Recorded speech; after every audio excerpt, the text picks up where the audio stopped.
I have commanded soldiers for 26 years, and in all that time I learned one thing about fear that they never taught us at the barracks. Real fear does not make a man loud. It makes him quiet. It empties his face the way a low tide empties a harbor, and leaves everything that used to move in him lying still and exposed on the wet sand. So when Trooper Oswin Caro came to the door of my office in the gray before dawn and asked, in a voice with all the weather gone out of it, whether he might speak to me alone, I did not tell him to come back at a decent hour. I set down my pen. I told the orderly to go, and to shut the door, and to see that no one waited in the passage. And then I looked at the young man standing at attention in front of my desk with his gloves still on and his cap under his arm, and I understood that whatever he had come to say, it had already cost him more to walk here than most men spend on courage in a lifetime. My name is Ilse Wren. That spring I was captain of the Queen's Household Guard at Harrogate Palace, which is a grander title than the work deserves. Mostly the work is arithmetic and worry. It is knowing where every one of 200 souls under arms will stand at every hour of every day, and which of them slept badly, and which of them has a wife who is ill, and which of them can be trusted at a locked door at 3 in the morning and which cannot quite. It is standing behind the crown at the ceremonies and looking, to the crowds, like an ornament, while inside your head you are counting exits. I had done it long enough to be good at it, and long enough to know that the day you think you have accounted for everything is the day the thing you did not account for walks up the servant's stair and knocks. Caro was a mounted man. He served in the escort, the section that rides with the royal family in the open, the men on the tall bay horses who flank the carriage and canter beside the little princess when she takes her pony out along the long meadow. He was not one of mine in the strict sense. The escort answers to its own troop captain, and beyond him to the master of horse. But I knew him the way I made it my business to know all of them, by his record and by his face, and his face that morning was a stranger's. Oswin Caro was 23, a farrier's son from the northern dales, a good hand with a nervous horse and a better hand with a nervous rider. It was he who had first put Princess Malin up on her gray pony and walked beside her stirrup for a whole summer until she stopped gripping the mane with both fists. He was steady. He was the last man in the escort I would have expected to see undone, and he was undone. "Sit down, trooper," I said. "I'd rather stand, Captain, if it's all the same." "It isn't all the same, but suit yourself. Cap off. You're not on parade, you're in my office. Speak plainly and speak the whole of it, and don't leave the ugly parts out to spare me. I've heard ugly parts before." He set his bearskin on the corner of my desk with the care of a man handling something that might go off. Then he stood there a moment longer, and I watched him gather himself the way I have watched 100 young men gather themselves before a hard thing, and I said nothing, because the worst thing you can do to a man at that moment is help him. He has to find the first word by himself. If you find it for him, it is your confession and not his, and it will not hold. "It's the princess," he said at last. "Princess Malin, I think, Captain, I think someone means to do her a harm. And I think it's meant to happen at the Founder's Ride, and I think it's meant to look like an accident, and I think I have proof, or the beginning of proof, and I have been 3 days telling myself I imagined it, and I can't tell myself that any longer, because the ride is in 9 days, and if I'm right and I say nothing, then whatever happens after is on me. I have been a soldier a long time. I did not let my face change, but something went cold and precise in the middle of me, the way it does before an action, when the noise falls away and everything narrows to the next thing that must be done. "Sit down," I said again, and this time it was not a courtesy, it was an order, and he sat. "Now, from the beginning. What did you see?" "Let me tell you first about the Founder's Ride, because everything that follows lives inside it, and if you do not understand what it was, you will not understand why it was the perfect place to do a terrible thing. Eldermore is an old kingdom, and its oldest story is a story about a horse. 400 years ago, so the tale goes, when the first of the Harrogate line was only a hunted girl with a claim and no crown. She was carried out of an ambush by a gray mare who ran through the night with an arrow in her shoulder, and did not fall until she had brought the girl safe to the walls of the men who would make her queen. The mare died at the gate. The queen wept over her, and swore that as long as the line held, its children would learn to ride before they learned to reign, and that once a year, in the first true week of summer, the royal family would ride out openly among the people, on horseback, unarmored, to show that the crown did not hide behind its walls but trusted itself to the same open ground and the same good horses that had carried the founder to safety. That was the founder's ride. It was the most beloved day in the Eldermore calendar, and though no one had ever said it in those words to me, it was a security officer's private nightmare. The one day of the year we deliberately took the family out from behind stone and iron and put them on animals, in the open, in front of 100,000 people, along 4 miles of public road. We managed it every year, the way you manage a thing that cannot be made safe, with obsessive preparation.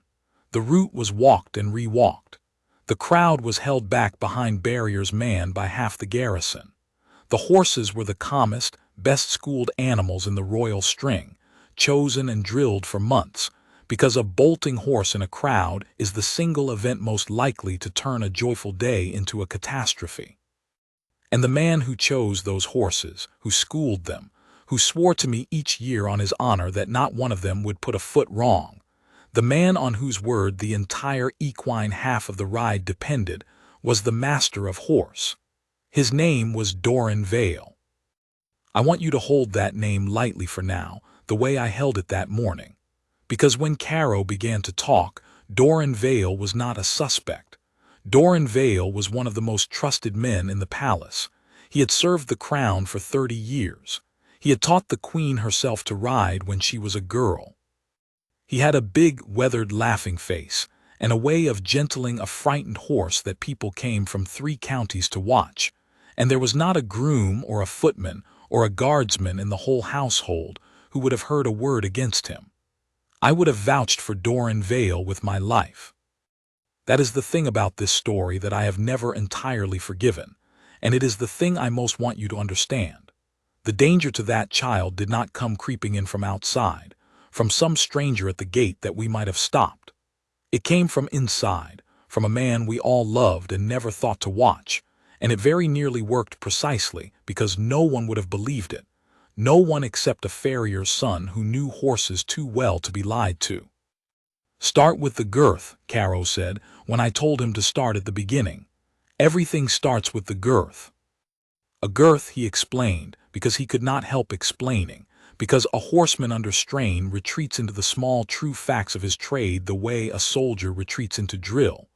A girth is the leather band that runs under a horse's belly and holds the saddle on.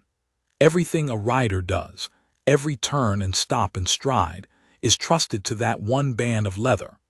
On a grown man's hunter it can afford to be a workmanlike thing. On the pony of an 8-year-old girl who will ride 4 miles through a roaring crowd, it is the most important piece of equipment in the entire kingdom, and it is checked and double-checked, and its stitching is examined by hand before every single ride, and there is one man in the palace whose particular pride it is to keep the princess's tack, and that man is the head groom of the nursery stable, an old and half-deaf and wholly honest fellow named Pettifer, who had dressed royal ponies for 40 years, and would sooner have cut his own hand off than send a child out on a doubtful strap. 3 nights ago, Caro said, I couldn't sleep. I do that, I go down to the stable when I can't sleep, and I sit with the horses because the horses don't ask you anything. So I went down late, past midnight, and I meant to sit with my own bay, and the tack room light was on. Whose duty was it? No one's. That's the first wrong thing. The tack room's locked and dark after Pettifer turns in at 10. There's no reason for the light. So I went quiet. I don't know why I went quiet, Captain, except that something in me went quiet the way it does around a spooked horse. And I looked through the half door, and there was a man at Pettifer's bench with the princess's saddle across his knees, and he had the girth off it, and he had a stitching awl and a spool of waxed thread, and he was working at the leather.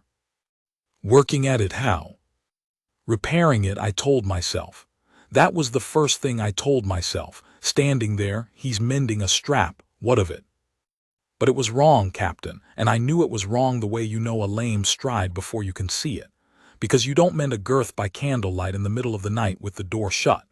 You do it in daylight at the bench with Pettifer standing over you, and you log it because that strap is a life. And because he stopped. His hands, flat on his knees, had begun to shake, and he pressed them down to still them. Because of what he was doing to it. He wasn't stitching a whole strap.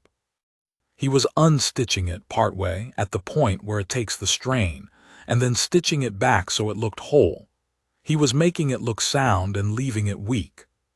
He was building a strap that would hold at a walk and hold at a trot and hold right up until the moment it was asked to hold hardest, a hard turn, a fright, a bolt, and then let go.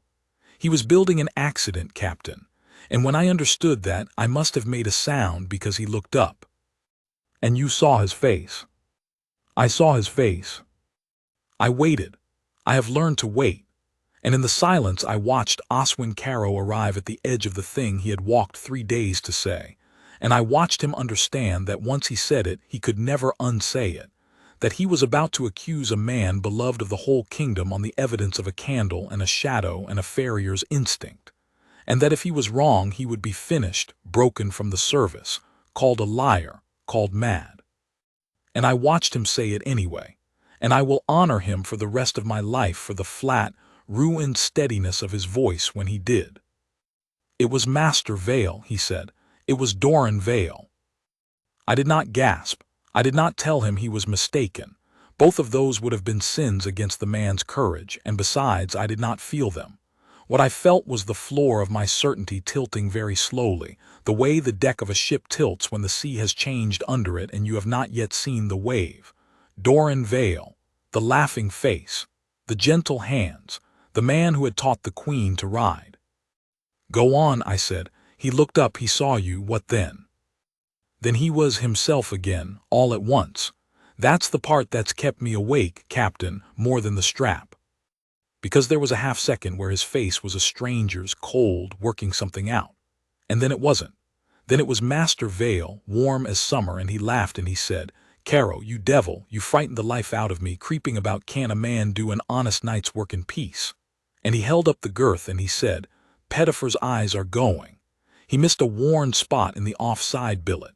I'd not sleep sound leaving it till morning, not with the little one riding her out tomorrow. You know how it is.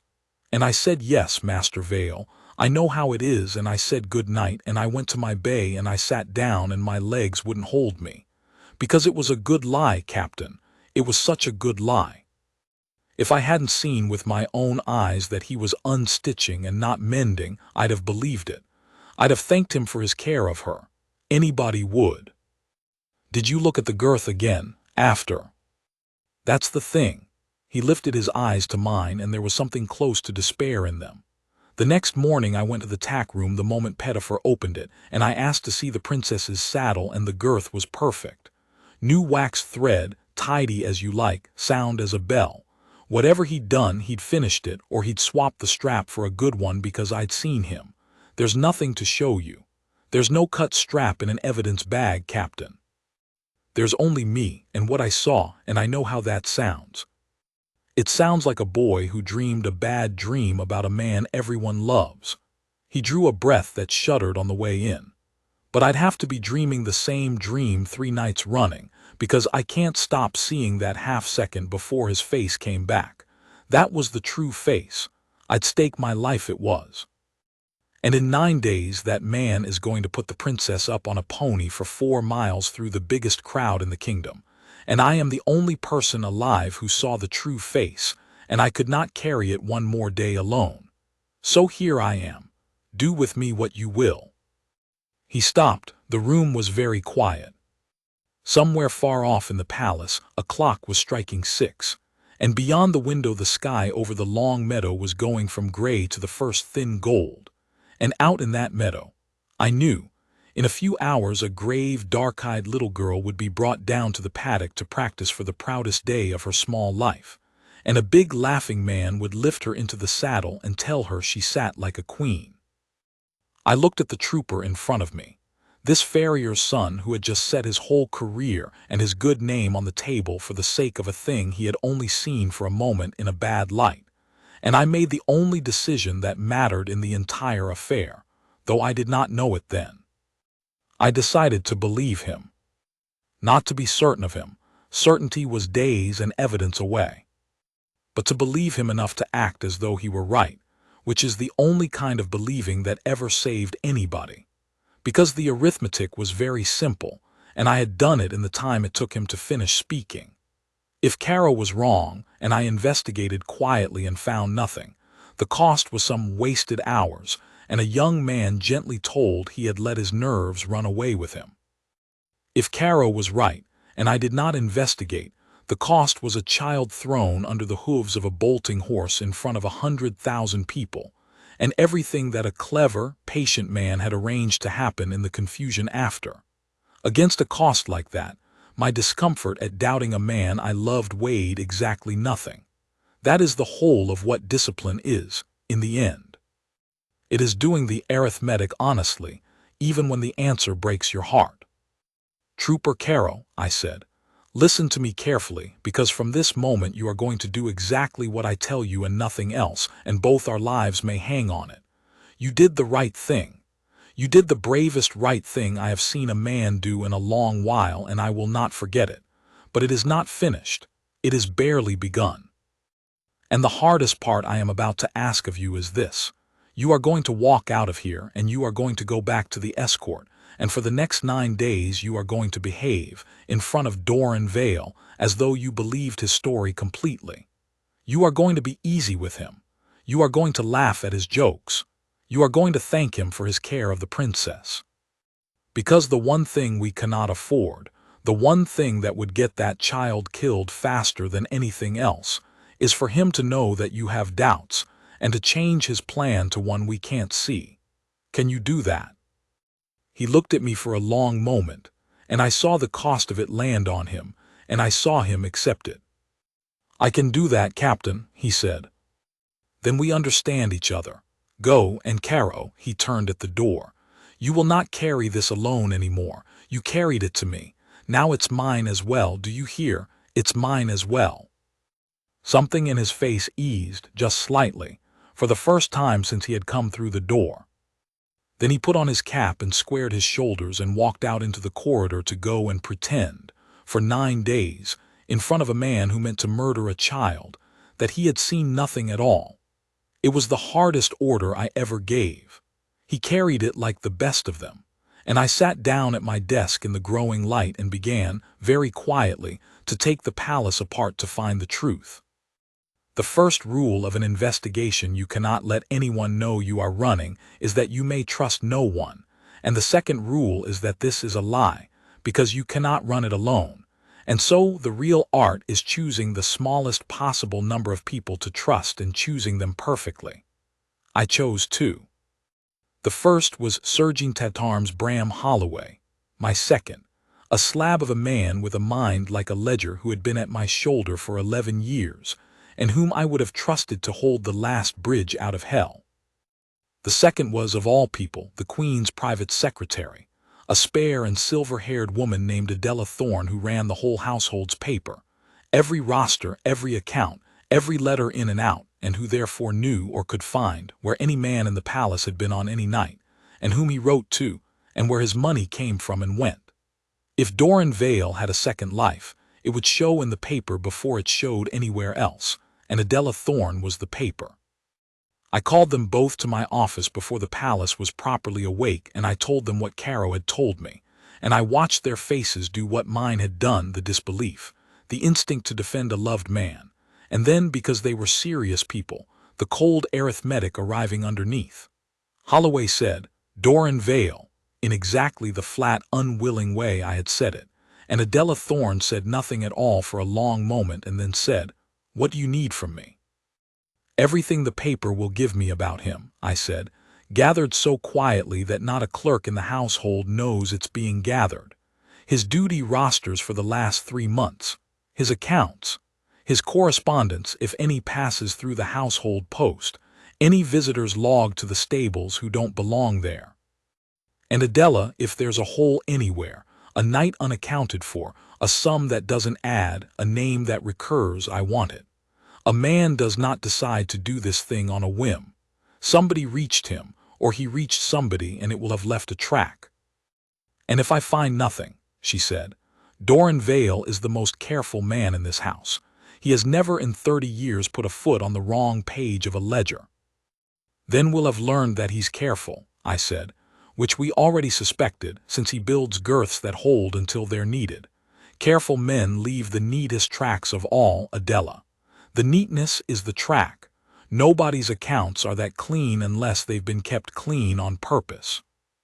She almost smiled at that and went to work. To Holloway I gave the stables, which was the harder half because it had to be done in the open, in daylight, under the eyes of the very man we were investigating without once looking like what it was.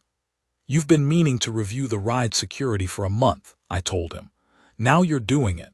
Go down to the mews as my officer with a clipboard and be tedious about it. Count the horses. Inspect the tack. Ask Pettifer his procedures. Ask Vale his procedures. Be a fussing bureaucrat and let them roll their eyes at you, and while you fuss, I want 3 things. I want you to see that girth with your own eyes and photograph its stitching. I want to know exactly which pony the princess is to ride on the day, and who has access to it, and when. And I want you near Vale, watching him, learning his habits and his hours, so that when the time comes to move we know his whole day the way we know our own. He'll wonder why the fuss, after all these years. Let him wonder. Fuss is what my kind does. It's the most natural thing in the world for a captain to overmanage a ride. What would make him wonder is us doing nothing at all when a ride is 9 days out. Ordinary is our cover, Bram. Be gloriously, tediously ordinary. And so it began, the strangest week of my life, in which the whole vast machine of the palace ground on toward its beloved festival, banners going up along the route and the household in a happy fever of preparation, while 3 of us moved through it carrying a secret like a live coal cupped in our hands. I want to tell you it went smoothly. It did not. It went the way real things go, in fits and false starts, with one door opening onto another locked one, and time running out of the glass faster than the truth would come. Holloway went to the mews that first morning and came back grim. He had seen the girth. It was, as Caro had warned, perfect, new-stitched, sound, unremarkable, a strap you would trust with anything. If there was ever a cut in it, Holloway said, it's gone now. He's replaced the evidence with a good strap and he'll build the bad one fresh, closer to the day when it can't be found and swapped out from under him. We'll not catch him with the leather, Captain. He's too good. He'll fit the bad girth the morning of the ride in the crush when there are 40 things happening and no one's watching one strap. He set his jaw. Which means we can't wait to catch him in the act. By the time he's in the act, she's on the pony. He was right, and it frightened me, because it meant the one clean thing I had hoped for, to catch Vale red-handed with a cut strap and have done with it, was already out of reach. We would have to build the case some other way, from the edges, from the paper and the pattern, and we would have to build it fast, and we would have to build it strong enough to bring before the Queen and say to her face, "Your master of horse, the man who taught you to ride, means to kill your daughter." You do not say a thing like that on a trooper's bad dream. You say it on proof, or you do not say it at all, and every hour that Adela Thorne's clerks copied out old rosters was an hour closer to the morning when it would be too late to say anything. The break, when it came from the paper, as I had hoped and half dreaded. On the 3rd night, Adela Thorne came to my office after the household had gone to bed, and she laid a single sheet on my desk, and her face was the color of the paper. "His accounts are perfect," she said. 30 years without a blot, exactly as I told you. So I stopped looking at his accounts and I looked at the accounts around him, and I found this. She put her finger on a line. The master of horse has the disposing of certain small sums, feed contracts, farriery, the buying and selling of horses. Nothing large. It's all petty against the household's true expense. But over the last 8 months he has sold 4 horses out of the royal string to a single buyer, a horse dealer in the border country called Keswick Ambe, at prices a little below their worth. And he has bought from the same Ambe at prices a little above their worth 3 others. In and out, small each time, all correct on the face of it, all signed and sealed. Except that when you add up 8 months of buying dear and selling cheap to the same man, Doran Vale has quietly moved something over 400 crowns to Keswick Amboy through the horse trade, in sums too small to notice, disguised as ordinary business. 400 crowns, I said. That's not a fortune. No, she said. It's not payment. It's too small to be payment for what we're afraid of. Nobody sells a princess for 400 crowns. She hesitated. It's a channel, Captain. It's a way of moving money between these 2 men that looks like horse dealing and can't be questioned. The 400 crowns doesn't matter. What matters is that the channel exists.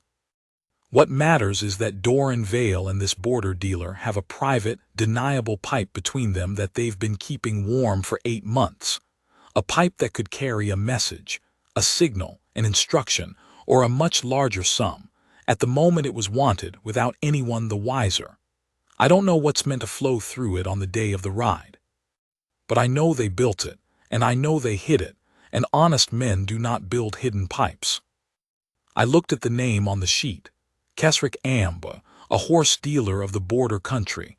It meant nothing to me, but Adela Thorne, who forgot nothing, was already frowning at it. I know that name from somewhere, she said slowly. Not the trade, somewhere older. Give me the night with it. She took the night with it, and it cost her the night.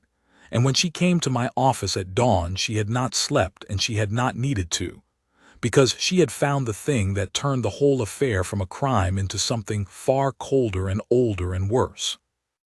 Amboy is not his name, she said. She laid down a second sheet, this one covered in her own small hand, a genealogy, a spidering of lines.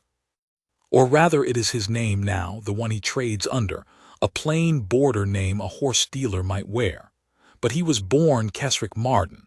And the Mardens, Captain, the Mardens are a name this house has spent 100 years trying to forget. I did not know the history the way she did. Few did. But I knew the shape of it when she told me, and the shape of it was this. 3 generations back, in the troubled years, there had been a disputed succession, 2 branches of the old blood, the Harrowgates and the Mardens, and a bitter question of which had the elder claim. It had been settled, as these things are, by a mixture of law and force and luck, in favor of the Harrowgates, and the Mardens had been put down, stripped of their titles and their lands, some exiled, some quietly pensioned into obscurity, the whole family reduced from near royalty to nothing in the space of a single hard winter. The Harrowgate line had gone on to become the crown that Queen Saralyn now wore. The Mardens had gone on to become nobody, a scattered, shrunken, resentful handful, keeping alive among themselves, no doubt in the way such families do, the story that they were the rightful line, robbed of their birthright, waiting. And here is the part, Adela Thorne said, and her voice was very steady in the way of a person holding something heavy level, that I sat up all night to be sure of because I could not believe it either. Under the old law, the very law that put the Harrowgates over the Mardens, the succession passes by a rule of proximity and legitimacy that I will not bore you with, but the upshot of which is this. Queen Saralyn's line stands secure as long as her children live. Prince Joran is heir. Princess Malin follows him, but if some misfortune were to remove the royal children, if the direct line failed, then the crown would not simply pass to a cousin. It would fall back into dispute. The old settlement would be reopened. And the strongest claim in a reopened dispute, the claim that would have to be heard, the claim that a clever man with lawyers and grievance and a little gold could press for the first time in a century, is the claim of the senior surviving Marden. She stopped. The room was very cold, or seemed so. Who is Kesric Amboy? I said. Who is Kesric Marden? He is the senior surviving Marden, she said. He is the man who, if the Harrogate children were gone, would stand first in line to reopen the oldest wound in this kingdom and press a claim to the throne. He is not a horse-dealer, Captain. The horse-stealing is a disguise, and a good one, because it gave him an honest reason to come and go near the royal string and near the master of horse, and it gave him a channel to move money, and it gave everyone a harmless little name to file him under. But underneath the plain coat is a man with the oldest and most dangerous motive there is. Not greed. Blood. He believes the throne is his by right and was stolen from his house, and he has spent his life in a shrunken bitterness nursing that belief. And now, patiently, over years, he has reached into the very stable of the crown that wronged him and found a man to be his hand. But it makes no sense, I said, and I was arguing with the horror of it, the way you argue with a thing you don't want to be true. Even if the children were gone, Joran is the heir, not Malin. Removing one child doesn't fail the line. There's still the boy. Why the princess? Why the girl and not the heir? And Adela Thorne looked at me with her tired gray eyes and gave me the answer that was the true bottom of the whole thing, the answer that turned my stomach over. Because the ride, she said quietly, is not the beginning of it. The ride is the first move. Think, Captain, what happens the day after a beloved princess dies in a horrible accident on the Founder's Ride in front of the whole nation, thrown from a bolting pony? The kingdom drowns in grief. And the palace drowns in something else, in fear and in questions, and in a security service torn apart and blaming itself, and in a master of horse full of tears swearing it was a freak mischance, a strap that failed against all his care. The whole household is in chaos and mourning and mistrust, every eye on the dead child, every guard doubled at the wrong doors.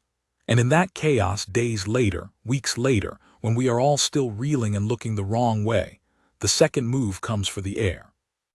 The girl is not the end of the plot, Captain. She is the door they mean to break down the house with. She is meant to die so that the boy can be reached in the ruin afterward. That is why it must look like an accident, and that is why it must be public, and that is why it must be her first. They are not planning a murder. They are planning the fall of a dynasty, and the death of that grave little girl who asks the guards if their boots hurt is only the first stone they mean to pull out of the wall. I have faced armed men. I have stood in the open at ceremonies knowing there might be a rifle in the crowd and kept my face smooth and counted exits.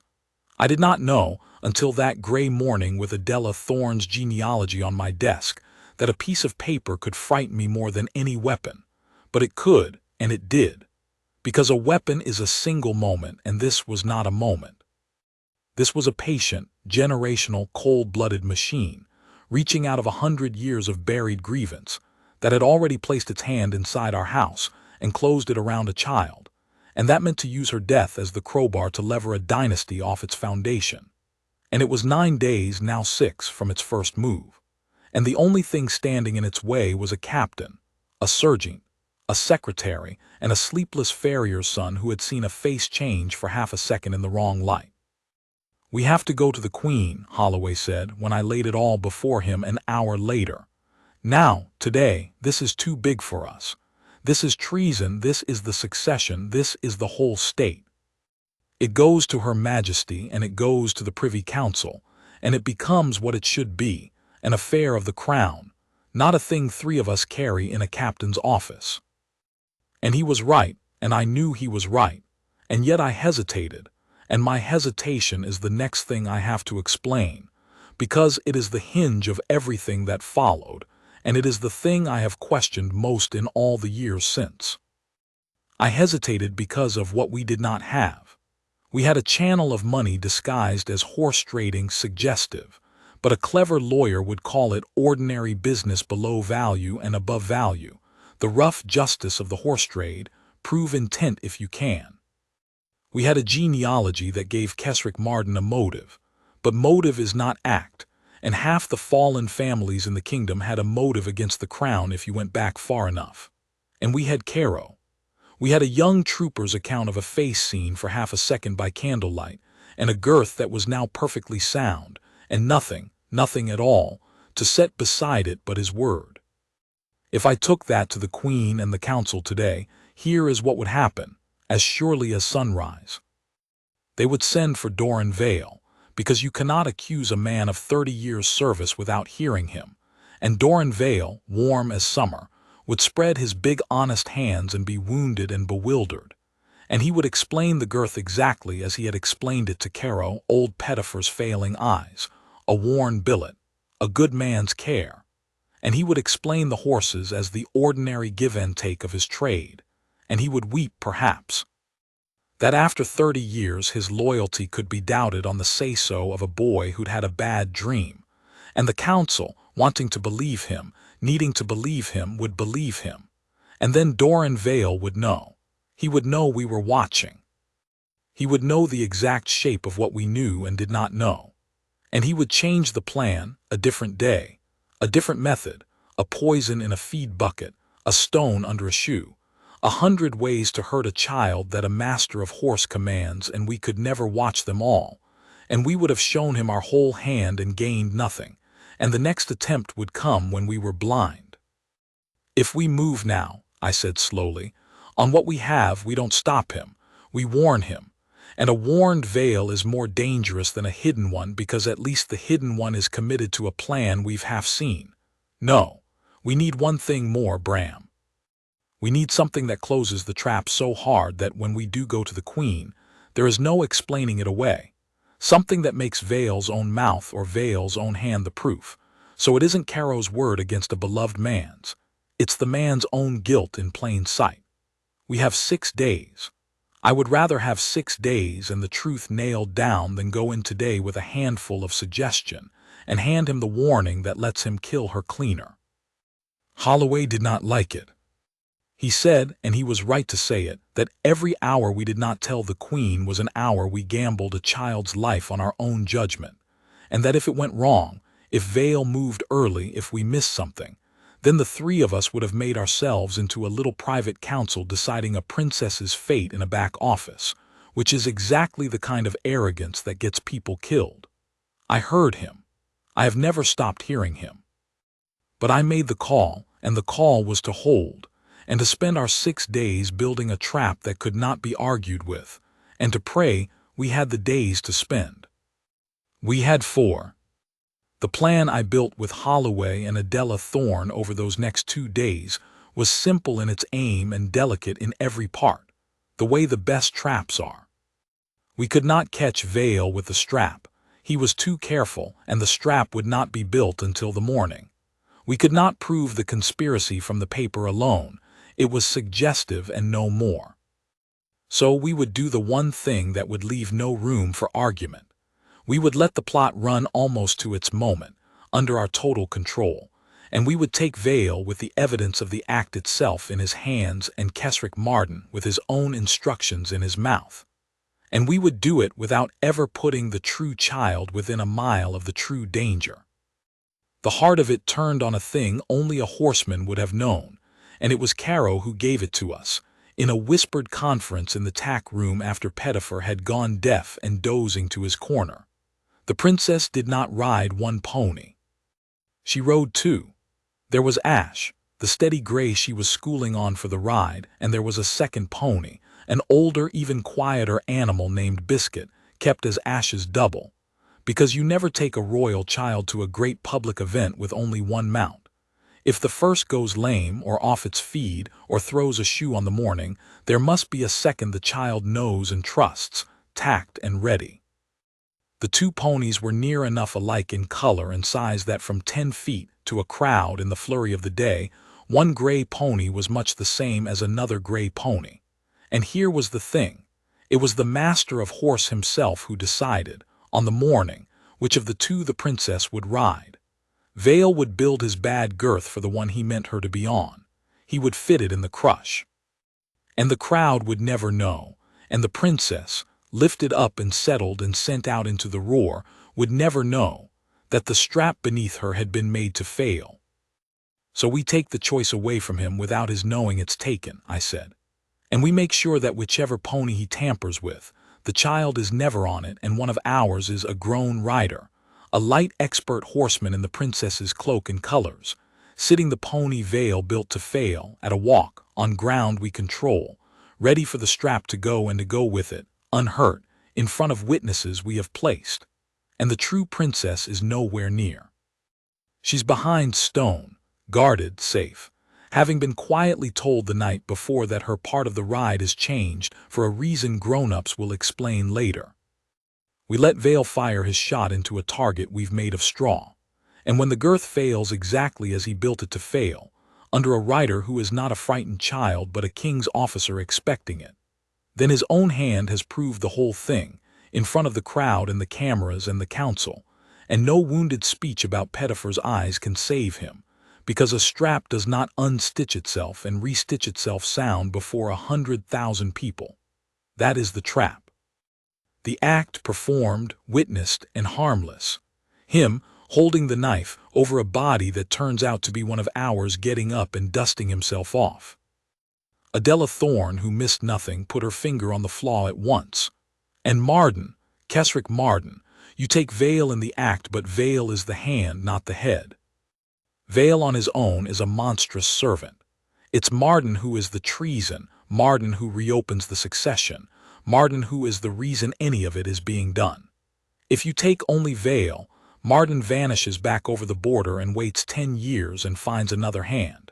You have to take them both, and you have to take Marden with proof that binds him to the plot, not merely to some below-value horses. She was right, and it was the hardest part, and it was Adela Thorne herself who solved it, because she understood men who work through paper. The channel, she said. They kept a channel warm for 8 months, money, and with money, messages. Marden is not here yet. A man like him does not sit in the palace stables on the day of the deed. He'll be near, but back, over the border or close to it, waiting for the word that it's done, because the second move, the move against the heir, cannot begin until the first move has succeeded and the household is in chaos. Which means on the day there must be a signal. Veil must have a way to tell Marden it is done, the strap has failed, the girl is dead, begin. And Marden must have a way to answer, to loose the money, to set the lawyers moving, to trigger whatever the second move is.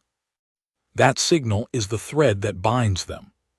Find the signal, control the signal, and you can make Marden convict himself, because you can let Veil believe the deed is done, and let Veil send the word, and catch Marden's answer, his own hand reaching for the crown the instant he believes the child is dead. Take them in the same hour, at the two ends of one wire, and there is no man on earth clever enough to explain it away. That was the shape of it. That was the trap we built in a captain's office in whispers in 4 days that felt like 4 hours. The false deed, the true child safe, the willing hand caught over the harmless body, the far head caught reaching for the crown at the signal. Both ends of the wire in the same hour, past all denial. It was audacious and it was fragile, and it depended on a dozen things going exactly right under the noses of 2 clever and desperate men. And every night I lay awake and found a new way it could fail, and a new small door I had left unlatched. And every morning I latched it and found another. But it was the only plan that took the child entirely out of the danger while still letting the danger fully spring. And so it was the plan, and we bent every hour to it. And then on the 4th day, the day I had meant to bring the finished trap to the Queen, laid out whole, so that Her Majesty and the Council could bless it and lend it the authority of the crown. Everything nearly came apart, in the way real things do, not through the enemy's cleverness, but through a small human accident that no plan can armor against. Prince Joran found out. Not the plot, thank God, not the plot, but that something was wrong. He was 10 years old, and he was the loud, watchful sort, the kind of clever boy who reads a room the way his sister reads a horse, and he had noticed over 4 days, the thing that 4 days of strain will always leak no matter how you guard it, that the grown-ups around his sister had gone strange. That Captain Wren was at the stables who was never at the stables, that the fussy sergeant with the clipboard kept turning up, that his mother's secretary looked as though she had not slept, that Trooper Caro, who used to laugh with him, had gone quiet and would not meet his eye. Children feel the weather in a house long before they can name the storm, and Joran had felt it, and being a bold boy and fond past all sense of his little sister, he did the most dangerous possible thing. He did not come to me. He went to the one grown-up in the whole affair who seemed to him entirely unchanged, entirely warm, entirely safe. The one who was laughing and easy as ever, who had nothing strange about him at all. He went to Doran Vale, and he asked him plainly, boy to trusted friend, whether something was wrong with Malin, because everyone was acting so strangely about the ride. I did not learn this until it had already happened. I learned it from a white-faced Caro, who had seen the boy come out of the stable office and had gone cold at the sight, and had gently got out of the child, walking him back up to the palace, what he had said and to whom. And when Caro told me, the floor of the whole plan dropped away beneath me, because I understood at once what it meant. It meant Doran Vale now knew that the household around the princess had gone strange in the days before the ride. It meant the one thing I had spent every waking hour preventing, Vale's knowledge that we were watching, had been handed to him, freely, in innocence, by a frightened 10-year-old boy who loved his sister. It did not tell him the shape of what we knew, but it told him enough. It told a careful, guilty man that the air had changed, and a careful, guilty man who feels the air change does exactly one thing. He gets ready to run, or he moves early. And Doran Vale, when I sent Holloway down to the mews that afternoon on a pretext to take the temperature of him, was not laughing. He was quiet and busy, and his eyes, Holloway said, had a new stillness in them. The stillness Caro had seen for half a second by candlelight, now settled over the whole man like frost.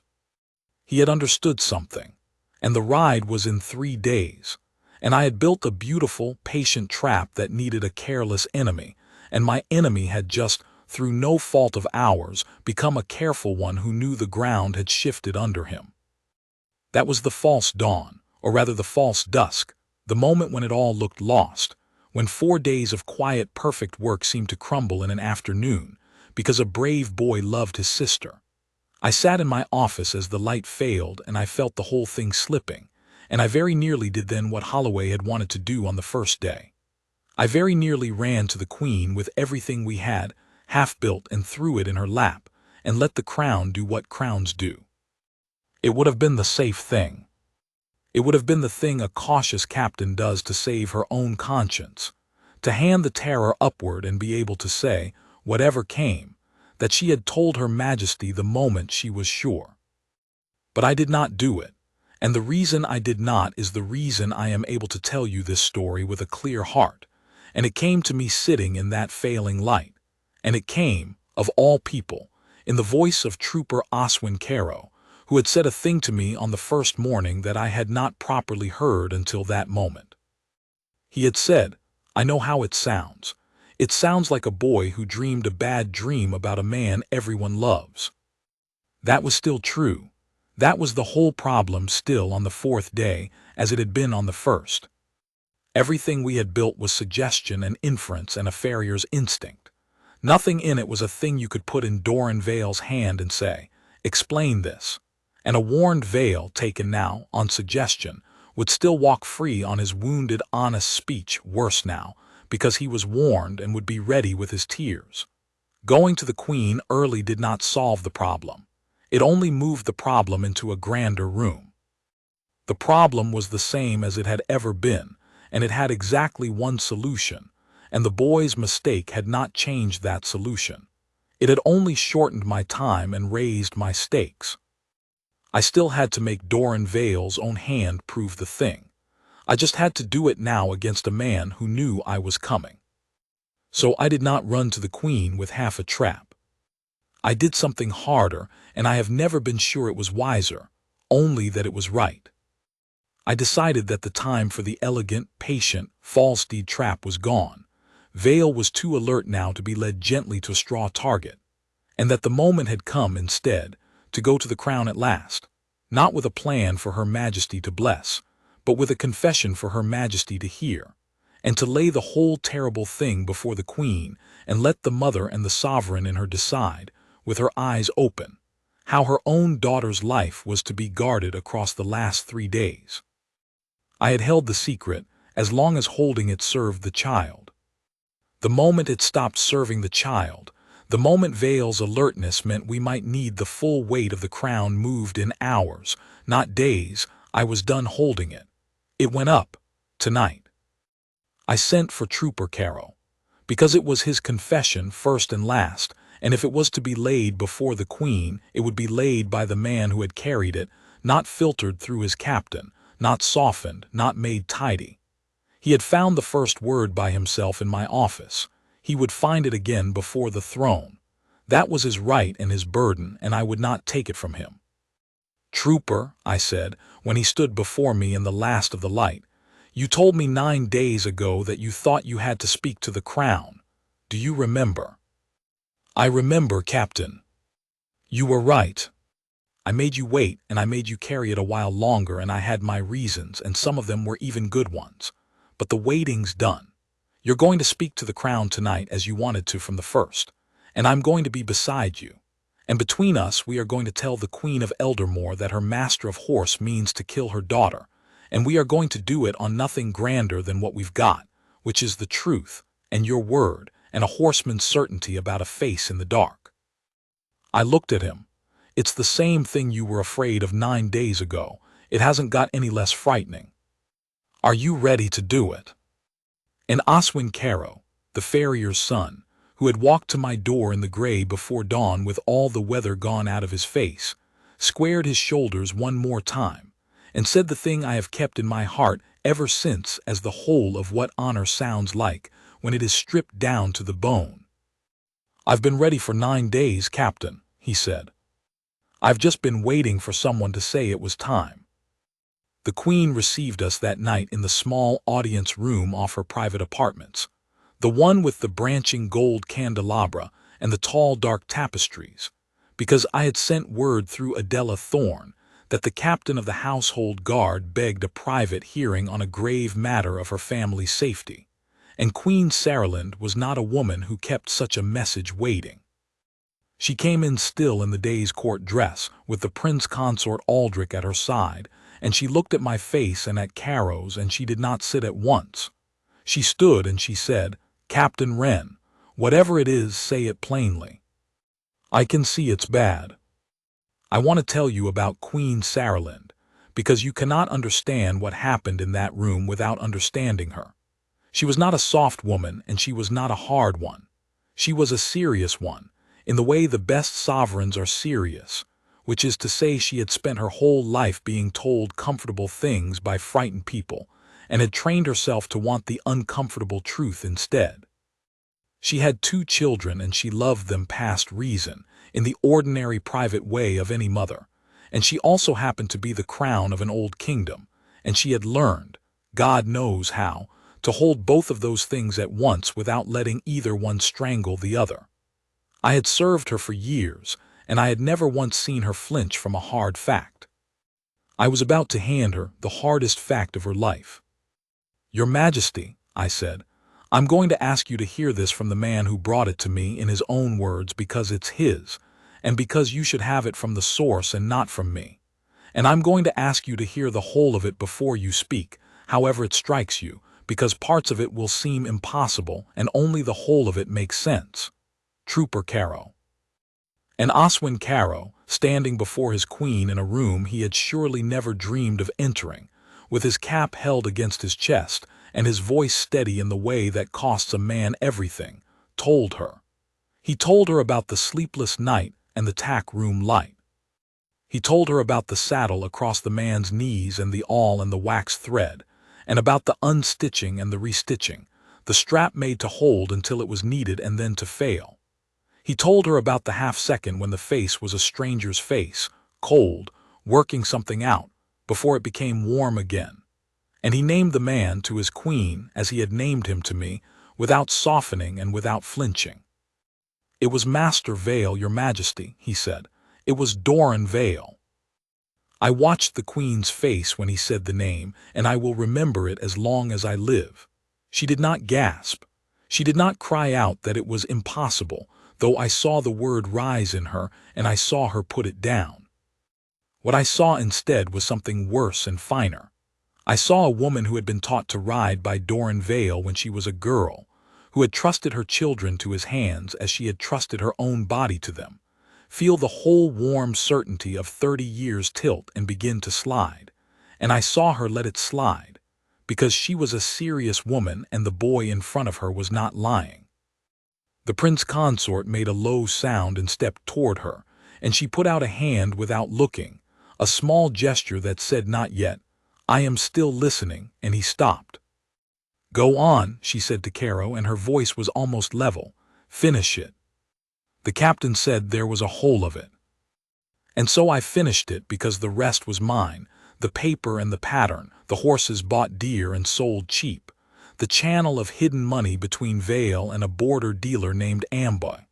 And then, watching her face, I told her who Amboy was.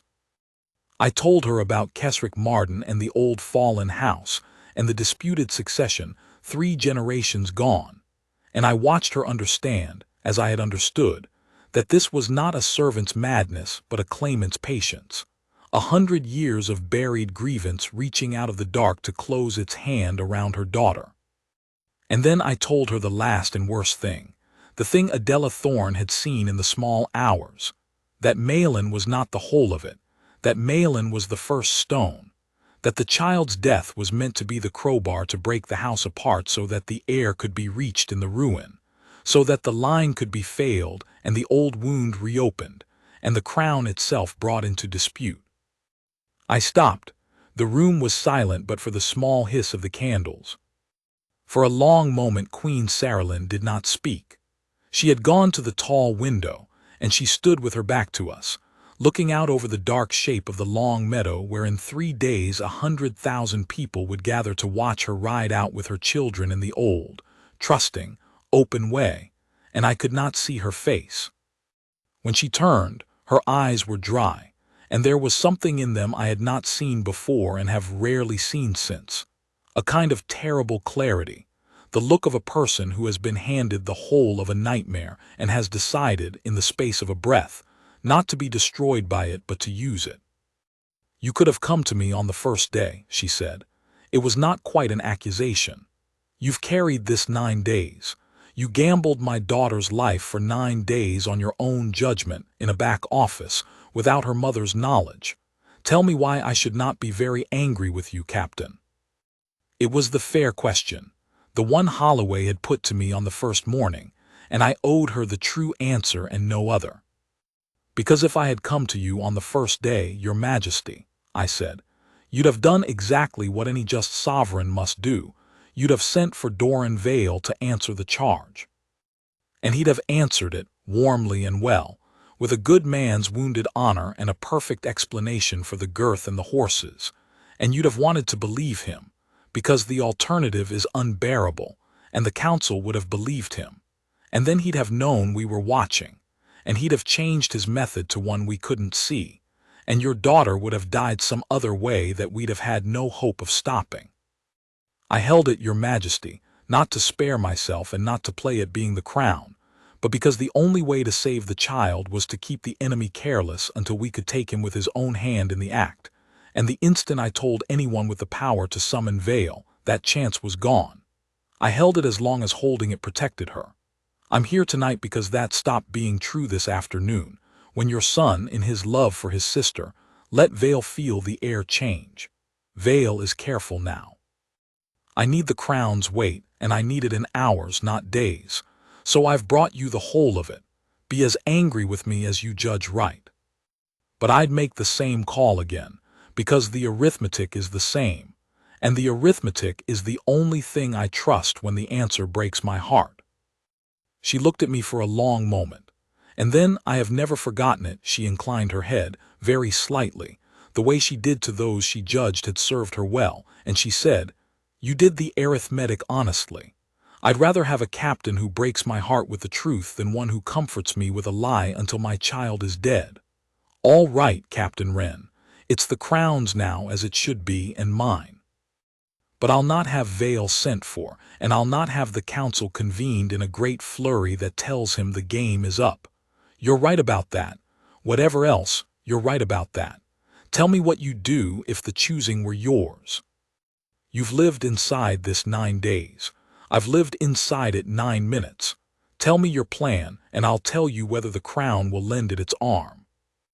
And so, in that candle-lit room, with the prince consort at her shoulder and the whole weight of the thing finally shared, I laid out the trap, the false deed and the true child safe, the willing hand caught over the harmless body, the far head caught reaching for the crown at the signal, both ends of the wire in the same hour. I told her, too, the flaw the boy's mistake had opened in it. That Vale was alert now, too alert perhaps to be led gently to a straw target, and that the whole thing had grown more dangerous in an afternoon. The Queen heard me out.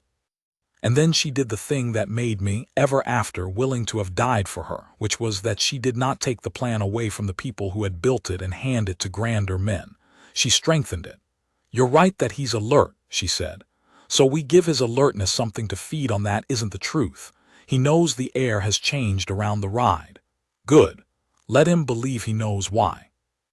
Let it reach him, through the ordinary leak of the household, that the captain of the guard has been fussing at the Mews these 2 weeks, because there's been a threat against the ride from the border anarchists, a plot to disrupt the procession, the usual sort of thing a crown fears at a great public event.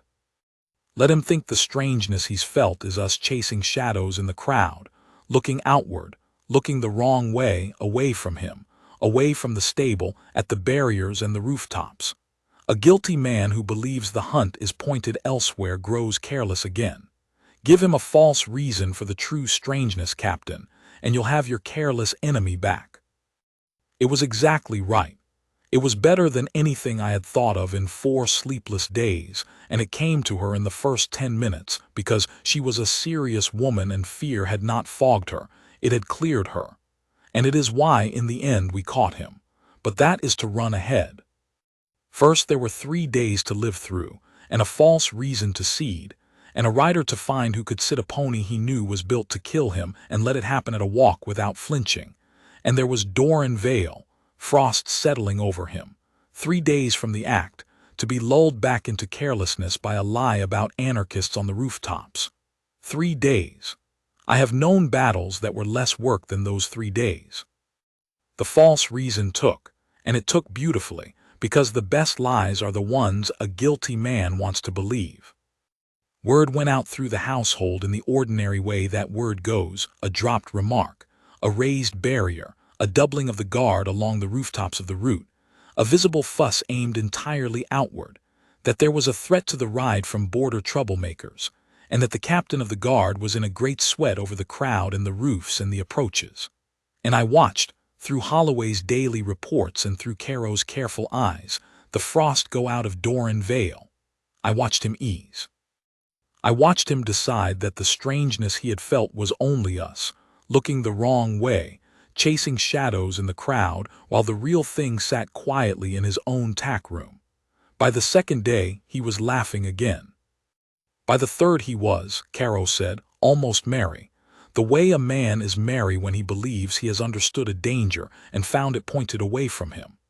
It was the cruelest thing I have ever done to another human being, that lie, and I would do it again 1,000 times, because every hour of his ease was an hour of that child's safety. For the rider we chose Sergeant Wenacole of the escort, because she was the finest horseman in the whole service, light and small in the saddle, and because this mattered she volunteered, knowing everything, knowing she would be sitting a pony built to throw her, under a cloak in the princess's gray and silver, with only her own hands and her own nerve between her and the ground. You'll not fall by accident, Sergeant, I told her. You'll fall when the strap goes, on purpose, into a roll you've practiced, on soft turf we've chosen, at a walk with a dozen of ours 10 feet away. But the whole nation will be watching, and it has to look real, and the man who built the strap has to believe for a full minute that he's done it. Can you carry that? And Wenacole, who had a dry way about her, said, Captain, I've come off worse horses on purpose for less reason. Just make sure the little one's a mile off behind good stone, and I'll give the villain a fall he'll believe till the day he hangs." And she meant it, and she did it. And if there is any justice in the telling of this story, it is that her name is remembered beside Caro's. The princess herself we told as much as an 8-year-old can be told, which is to say we told her a shaped truth. The queen did it herself, the night before, and I was in the room. She sat Malin on her knee, and she said that this year, for a special reason, the grown-ups needed her to do a very grown-up and very secret thing. To be brave and quiet and let Sergeant Cole ride out in her place at the start, dressed like her, while Malin herself waited safe and warm in the palace and joined the ride later at a safer part, where there were fewer people. And Malin, who was a grave, watchful child and no fool, looked at her mother for a long moment and asked the only question that mattered, which was, "Is someone trying to hurt me, Mama?" And the queen, who did not lie to her children, said, "Yes, my love, and a great many good and clever people are making very sure they can't. Your part is to be brave and to trust us, and it's the most important part of all." And the child thought about that, and then she nodded and she said, "Will Sergeant Cole be all right, on the pony?" And the queen's eyes filled, because that is who her daughter was, frightened for herself for one breath and then frightened for the woman taking her place, and she said, "Yes. We're making very sure of that too. I tell you this because, in all the machinery of the plot, it is easy to forget the small, grave person at the center of it, and I never want her forgotten. She asked if the guard would be all right. That was the child they meant to throw under the hooves to break a dynasty." The morning of the Founder's ride came up clear and gold, the way the best days of a plan always seem cruelly to do. The route was lined 10 deep. The banners hung the length of the processional road. Half the garrison stood along the barriers and along the rooftops, playing out the anarchist lie with real vigilance, because a lie you are performing must be performed all the way. And in the marshalling yard behind the palace, in the ordered, happy, chaotic crush of the assembly, grooms and horses and footmen and officers, 100 things happening at once. Doran Vale went about his morning's work as master of horse, greeting, gentling, checking, laughing his big warm laugh, entirely at his ease, and did not know that of the 40 people in that yard. A dozen were mine and watching nothing in the whole world but him. We had left him his choice of ponies, because to take it from him openly would have warned him. Ash and Biscuit stood tacked and ready, near enough alike, and it was for Vale, as always, to say on the morning which the princess would ride. What Vale did not know was that both ponies were being ridden by us, that the gray figure in the princess's cloak who would sit whichever pony he chose was Wenna Cole, and that the true Malin was already gone, spirited out an hour before by a plain route with Holloway and 6 picked men to a quiet stretch of the road 2 miles on, behind Stone, where she would truly join the ride at its safest point exactly as her mother had promised her. All Vale had to do was what he had planned to do all along. And at 1/4 to the hour, in the thick of the crush, with the trumpets warming and every eye on the great gate, I watched Doran Vale do it. I was 30 feet away, in a groom's leather apron over my uniform, my cap gone, holding a bridle I had no use for, and I watched the most trusted man in the palace walk to the gray pony called Ash. So he had made his choice. Ash it was, and run his hand along her flank in the fond, professional, entirely natural way of a horseman, and stoop in the flurry, in the moment when 100 things drew the eye elsewhere, and with 2 swift motions of a small hooked tool palmed in his hand cut and loosened the stitching of the girth at the point where it took the strain of a hard turn, a fright, a bolt, so that it would hold at a walk and hold at a trot, and let go the instant it was asked to hold hardest. It took him perhaps 4 seconds. His face never changed. He straightened and patted the pony's neck, and said something warm to the groom beside him, and moved on, and if I had not known, if I had not been told 9 days before by a farrier's son who could not sleep, I would have seen a beloved old horseman making a fond last check of a child's mount, and I would have thought, there is a man who loves his work. I let him walk on. That was the hardest 4 seconds of my life, letting him walk on with the act done and the child's death, as he believed, now only a matter of minutes. But it had to be seen and photographed and witnessed by more than me. And above all, the strap had to go out into the open underwent a coal and fail in front of the nation, because a cut found in a tack room can be argued. A cut that throws a rider before 100,000 eyes cannot. So I let him walk on, and I gave the smallest nod to Holloway's man across the yard, and the machine we had built began, silently, to close. The ride went out. The gates opened to a roar you could feel in your chest, and the Queen rode first on her tall black horse, straight-backed and smiling, playing her part in the great trusting spectacle with a steadiness that broke my heart when I thought what she carried inside it. And behind her, on the gray pony Ash, in the princess's gray and silver cloak with the hood drawn a little forward against the morning sun, rode a small cloaked figure that the whole nation believed was Princess Maelin, and that was in truth Sergeant Wenacole of the escort, sitting light and easy on a strap built to kill her, at a walk, with her own hands ready. It happened at the turn by the Founder's Oak, a quarter-mile on, where the root bends and the ground is soft, and where, because we had chosen it, because everything about it had been chosen, a fright was easy to arrange, and a fall was safe to take. A rocket went up from the crowd on our signal, a bright, harmless festival rocket of the kind that went up all day, but this one burst low and near, and Ash, a well-schooled pony but a pony still, threw up her head and shied and half-reared into the beginning of a bolt, and the girth, asked at last to hold hardest, did exactly what Doran Vale had built it to do. It let go. The saddle turned. And the small gray-cloaked figure that the nation thought was its princess went down, off the shying pony, into the soft turf by the Founder's Oak, in full view of 100,000 people and every camera in the kingdom. I have never heard a sound like the sound the crowd made. It was not a scream. It was worse than a scream. It was a vast indrawn gasp, the sound of a whole nation's heart stopping at once, the sound of the beloved day turning in a single instant into the catastrophe every one of them had never quite let themselves imagine. And in the ringing horror of that sound, somewhere in the marshalling yard behind us, Doran Vale believed that he had killed a child and broken a dynasty and reached for the wire. Here is the last piece I have not yet told you, the piece Adela Thorne had run down in the final 2 days, the piece that closed the far end of the trap. The signal Vale would send to Marden was not a letter and not a rider. There was no time for either on the day. It was a pigeon.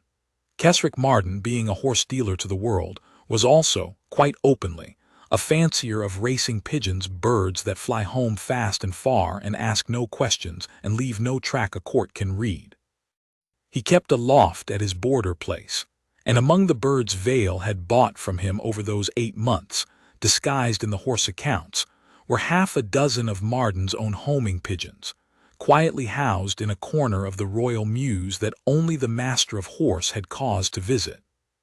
On the day when the deed was done, Vale had only to go to that corner, take up a bird, tie to its leg the small prepared slip that said, in effect, "It is done, begin," and cast it into the sky. It would be over the border by dusk, and Marden, reading it, would lose his lawyers and his money and whatever the second move was, believing the first stone pulled. We had known about the loft for 2 days. We had, very quietly, done one thing to it. We had left the birds exactly where they were, and left Vale his access, and changed nothing a guilty man could notice, except that Holloway's man had swapped the direction the birds flew home to. The pigeons in that corner of the mews no longer home to Marden's loft over the border.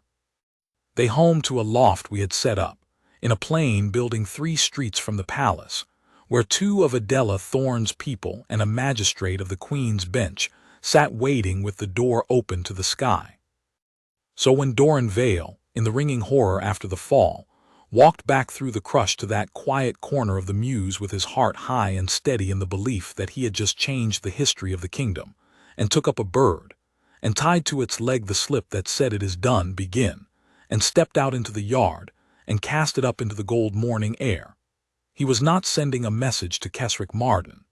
He was sending a signed confession in his own hand to a magistrate 3 streets away. And he was doing it in front of the 6 of Holloway's men who had let him walk that far for exactly this, and who closed on him the instant the bird was out of his hands, before it had cleared the rooftops, so that when they took him he was still looking up, still watching it fly, still wearing on his face the private terrible triumph of a man who believes he has won.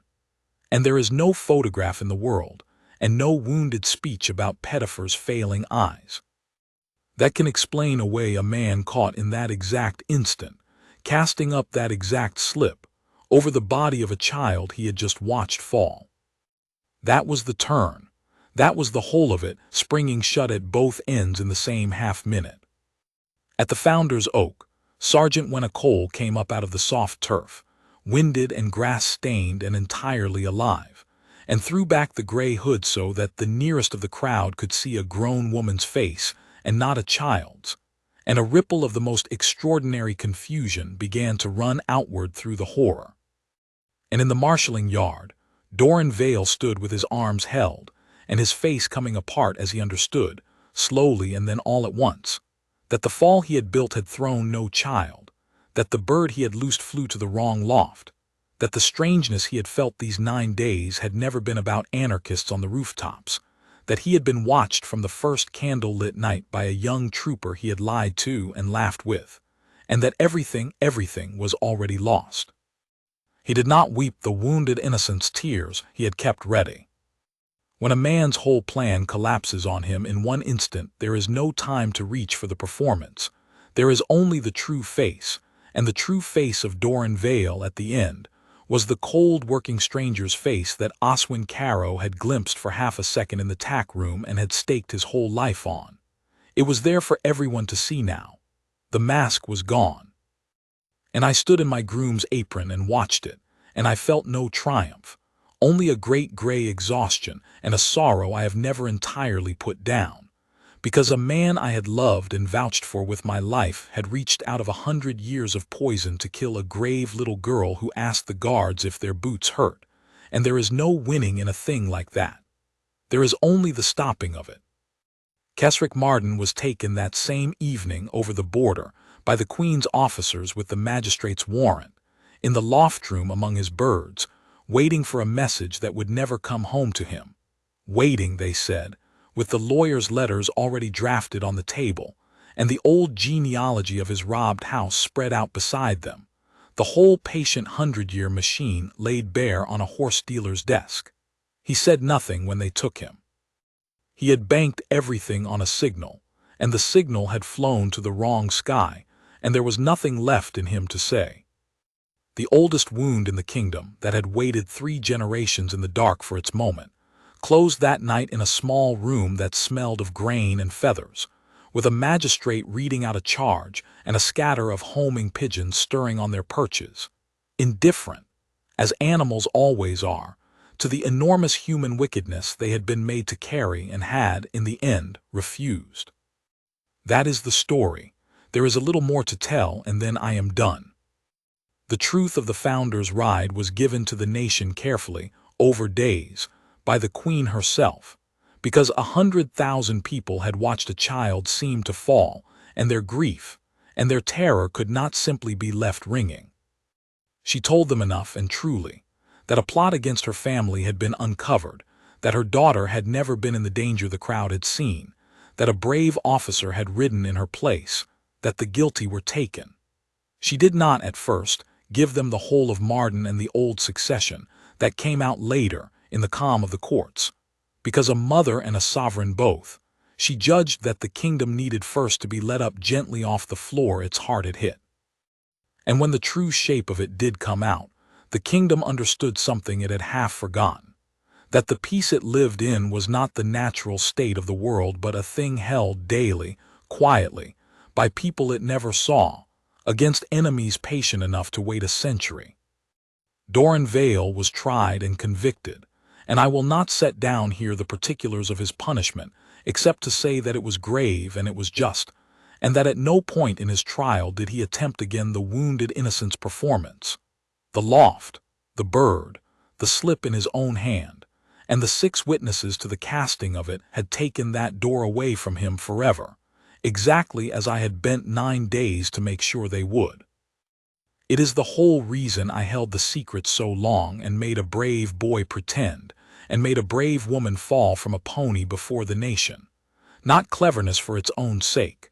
That when we finally stood the man in the light, there was nothing left of him but the truth, and no lie in the world could cover it. Sergeant Wenna Cole was decorated, and bore it with the same dry, unbothered grace with which she had borne the fall, and remained, to her considerable irritation, famous for the rest of her career as the guard who fell off a pony for the crown.